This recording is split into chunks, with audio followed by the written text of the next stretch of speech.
একদিন মিঠু শুনল দুষ্টু দারকাক ককা অন্য পাখিদের সাথে ঝগড়া করছে। ককা খুব কর্কশ সুরে বনের মধ্যে যা শুনত হুবহু তাই বলে দিত, যেন এক চলন্ত রেকর্ডার। কিন্তু সে ভাবত না কোনটা ভালো কথা আর কোনটা খারাপ।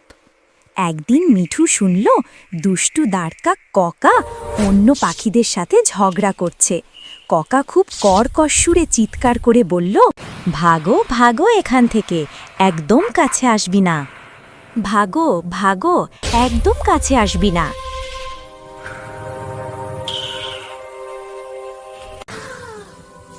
অমনি কি কাণ্ড! চড়ুই দুটো ভয় পেয়ে গেল। তারা মন খারাপ করে উড়ে গেল। মিঠু তখন বন্ধুদের কাছে গেল, কিন্তু যেই শেষে সবাই রেগে দূরে সরে গেল। মিঠু দেখল তার চারপাশে আর কেউ নেই। সে একা হয়ে গেল, কারণ সবাই টিয়াটার ওপর রাগ করল।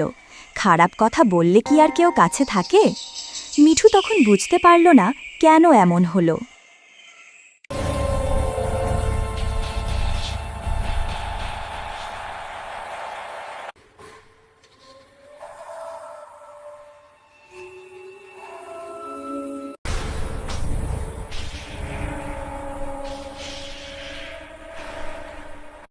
মিঠু এই ভেবে খুব মন খারাপ করে বসে থাকতে থাকতে সে শুনল মিষ্টি ঘুঘু বুড়ি দিদি ডাকছে।